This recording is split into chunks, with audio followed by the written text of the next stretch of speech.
Y nuestra idea es entonces, Leila, consultarte a vos, que estás ahí en la zona, ¿cuál es la mirada que tienen ustedes de lo que está pasando en la provincia de Chaco? ¿Qué tal, chicas? Buenas noches. La verdad que sí, hay mucha preocupación y bien lo decían ustedes, todo empezó desde que una madre y una hija volvieron de España, no notificaron que habían regresado de un país que tenía circulación viral. Una de ellas era médica, la madre fue al Hospital Perrando, que es el hospital de referencia que tenemos en la ciudad de Resistencia y en la provincia, y su hija estudiante acudió a la universidad. Entonces ahí comenzaron los contagios por contacto estrecho y eran los dos primeros que se confirmaban el 9 de marzo. Hoy, a 29 de mayo, hasta la mañana teníamos confirmados 846 casos positivos y 51 muertes, o sea que son números importantes que generan miedo y que hacen que la cuarentena en la provincia del Chaco sea bastante estricta. Nosotros siempre estamos atentos a ver cuáles son las medidas que se toman a nivel país. Nuestro gobernador tiene un contacto directo con el presidente Alberto Fernández y se va definiendo día a día, evaluando también cómo se da el avance del COVID-19 en nuestra provincia. Ahora, Leila, la sensación es que esta última semana Chaco tuvo como un rebrote, porque hubo algunas jornadas de 30, de 20 y pico de casos. Es como que se disparaba mucho si comparábamos la situación de Chaco con otras provincias. Sí, puntualmente la zona más afectada es el Gran Resistencia, que está constituido por la ciudad de Resistencia, Barranqueras, Puerto Vilelas, Fontana, es donde la mayor cantidad de los casos se concentran. Y en Resistencia hay un barrio que es el barrio Gran Toba, que está compuesto por 6 barrios de comunidades originarias, que es donde se dio uno de los brotes más importantes. Ahí hay 134 casos confirmados.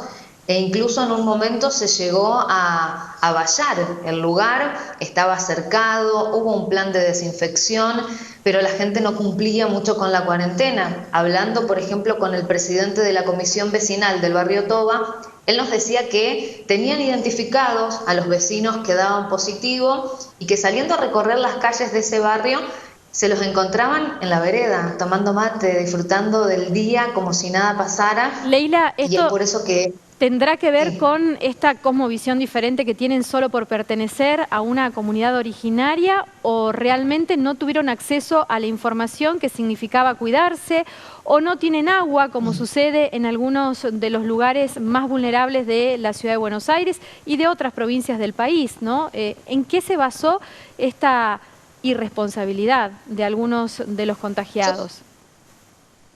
Más que nada en el desconocimiento y la comodidad de ellos, porque la información estaba desde el día cero.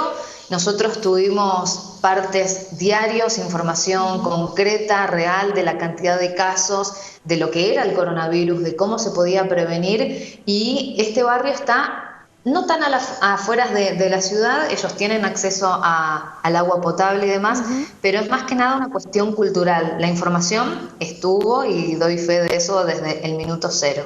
Y militarizar la zona no fue una opción, digo, lo que está sucediendo, por ejemplo, en Villa Azul o en Villa Itatí. Pero hubo un pedido, fue el presidente de la comisión vecinal que pidió por favor que intervengan, en este caso los militares, para que así la gente que reside en ese barrio pueda cumplir con los protocolos que indican desde el gobierno del Chaco. Leila, ¿cómo está trabajando el sistema de salud? ¿Está preparado para contener esta cantidad de casos? Sí, hoy dialogando con el codirector del Hospital Perrando, que como les mencionaba es el hospital de cabecera que tiene toda la provincia, toda la gente del interior viene a atenderse acá por las cuestiones más complicadas. Él nos comentaba que están trabajando bastante bien, a pesar de que en un principio hubo mucho personal de la salud que se había contagiado. Hoy en día en ese hospital y en el mismo predio está construido el hospital modular, uno de los tantos que se están construyendo en el país, y nos confirmaba que si todo sale bien, si llegan las camas, los monitores, los también respiradores de Nación, esto podría ponerse en funcionamiento a partir de la semana que viene, pero con la cantidad de casos que se registran hasta el momento, hoy en el Hospital Perrando se puede dar una atención buena y de calidad. ¿Tenés en el caso de dato? que haya un brote y se tenga que usar ese hospital, van a estar listos. ¿Tenés el dato de cuántas personas están hospitalizadas a esta hora?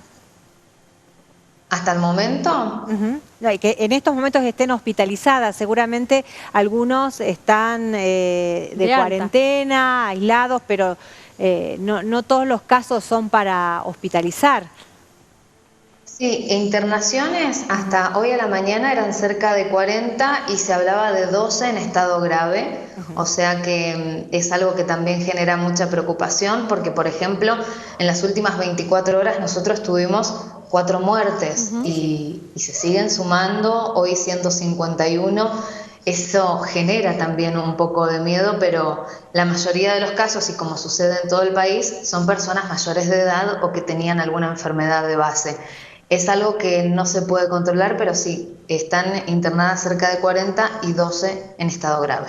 Ahora, no se puede controlar, como vos decís, si son personas mayores, pero uno tiene la sensación, y quizás sea solo una percepción, corroborame esto, de que hay muchos fallecimientos en contraposición a la cantidad de casos que tiene la provincia. ¿Está pasando algo en particular respecto de esto o es solo una percepción que se tiene a la distancia? No, es solo una percepción. Incluso en un principio sí lo que llamaba la atención era que la mayoría de las muertes sucedía en sanatorios privados, ¿no? Cuando se empezaban a confirmar los primeros fallecimientos, siempre daba la casualidad de que, bueno, fallecían en este tipo de sanatorios, clínicas. Después eso comenzó a cambiar y incluso las últimas 4 muertes, 3 fueron en el Hospital Perrando, que es un hospital público. Fue como variando la cuestión y además algo que hay que destacar y que resaltar, mejor dicho, es que si bien tenemos una cuarentena estricta, los chaqueños no la están cumpliendo muy bien. Desde que comenzamos en marzo hasta la fecha, tuvimos casi 15.000 detenciones, lo que genera eso, ¿no? Con 15.000 causas abiertas a personas, muchas de ellas reinciden. Hay movimiento en las calles a pesar de todos los controles que hay en la ciudad.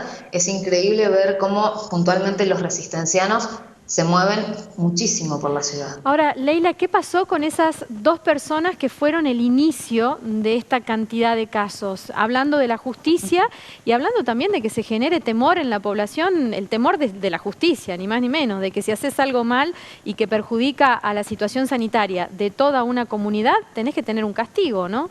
¿Qué pasó con esas 2 personas? Sí. Bueno, hay un fiscal federal acá en Resistencia, que es el doctor Patricio Sabadini, quien decidió impulsar una denuncia. Lo que se sabe es que estas personas, bueno, estarían ingresando en una causa judicial y van a tener que ser procesadas, todo lo que eso conlleva. Él fue el encargado de decir, bueno, vamos a trabajar en cuanto a esto porque mencionaba la irresponsabilidad por parte de las dos. O sea que fue un fiscal federal de acá de nuestra ciudad el encargado de realizar la denuncia.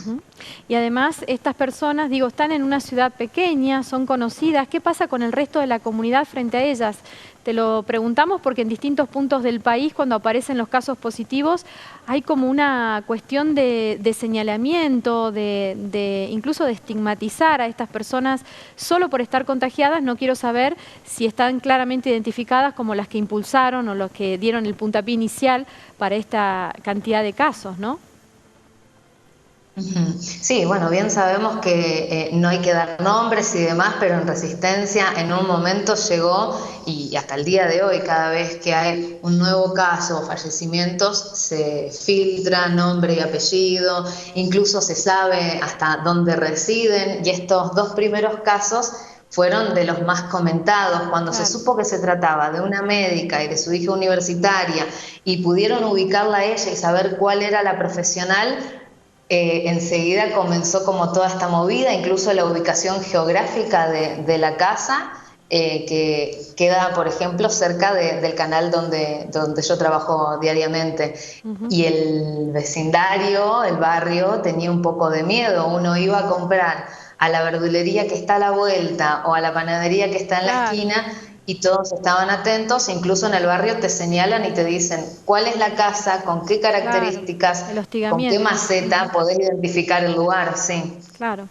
Bueno, Leila, nos quedamos entonces con la situación compleja, con pueblos originarios que ya están impactados por el COVID-19 y también nos quedamos pensando en esto que nos decís, que los chaqueños, a pesar de estar en la mira de todo el país, porque son una de las provincias con mayor cantidad de casos y también con gran cantidad de fallecidos, no dejan de salir a la calle y de violar incluso la cuarentena que tienen prevista en ese distrito. La verdad, nos deja pensando, porque uno que vive en otros lugares del país siente o percibe mayor miedo a la hora de salir a la calle, incluso aún en lugares donde están abiertos los comercios y que ya se puede ir a comprar, la gente no sale a comprar, un poco por supuesto por la cuestión económica indudable, pero también por el temor a contagiarse, ¿no?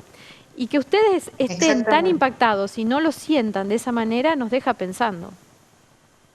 Y ya que mencionabas los comercios, aprovecho para contarte que nosotros esta semana tuvimos 2 manifestaciones en la ciudad. Una fue en el macrocentro, no pudieron ingresar a lo que es el casco céntrico puntualmente, de comerciantes independientes que piden volver a trabajar y en esta semana hubo una reducción de horario. Eso fue lo que generó el enojo. Después, ayer volvieron a concentrarse en la peatonal de Resistencia, a través del mismo pedido y aparentemente a partir de la próxima semana van a tener un horario más extendido para poder atender, ellos diciendo que solamente quieren trabajar, que van a aceptar las medidas de seguridad y de protección que se les impongan, pero que necesitan tener los comercios abiertos por más tiempo. Y fue algo que congregó mucha gente y que obviamente puso al Ejecutivo a decir, bueno, no, vamos a trabajar, vamos a escuchar o a ver qué respuesta podemos darle para evitar que se siga juntando tanta gente claro. en el centro. Claro, ni hablar.